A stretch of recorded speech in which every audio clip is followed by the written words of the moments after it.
அனைவருக்கும் வணக்கம். Daily one role model தினம் ஒரு தகவல் சீரீஸில் அடுத்து நம்ம பார்க்க போகிற தலைவர் கோபாலகிருஷ்ண கோகலே அவர்கள்.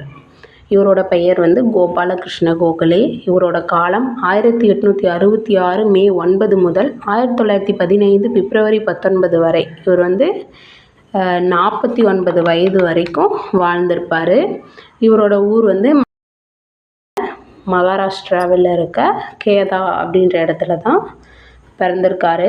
இவர் காந்தியடிகள் எப்படி புகழ்ந்தார்னா, எனது அரசியல் தலைவர் மற்றும் வழிகாட்டி குரு கோபாலகிருஷ்ண கோகலே அவர்கள் அப்படின்னு சொல்லிட்டு மகாத்மா காந்தி கோபாலகிருஷ்ண கோகலே அவர்களை புகழ்ந்திருக்காரு.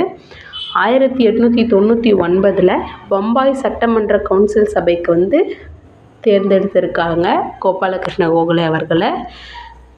1905 பம்பாய் சட்டமன்ற கவுன்சில் அதில் தேர்ந்தெடுத்த பின்னாடி இந்தியாவில் இருக்க இந்திய தேசிய காங்கிரஸ் கட்சியோட தலைவராக பொறுப்பேற்கிறாரு.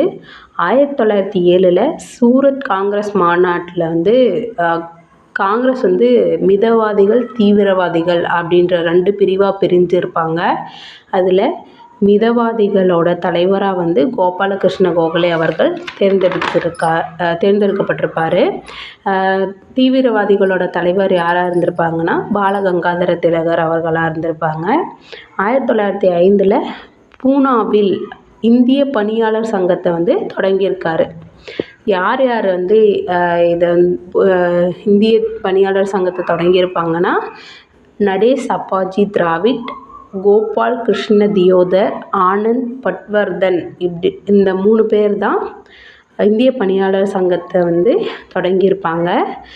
இந்திய பணியாளர் சங்கத்தோட நோக்கம் என்னென்னா, பிரிட்டிஷ் ஆட்சியை அகற்றுவதும் இந்தியர்களோட சமூக மற்றும் மனிதவள ஆற்றலை மேம்படுத்துவதும் தான் இந்திய பணியாளர் சங்கத்தோட முக்கிய நோக்கமாக இருந்திருக்கு.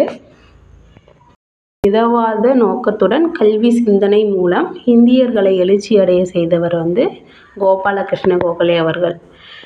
கோகலே அவர்கள் அவரோட குறிக்கோள்களை அடைவதற்கு 2 முக்கிய கொள்கைகளை பின்பற்றியிருக்காரு.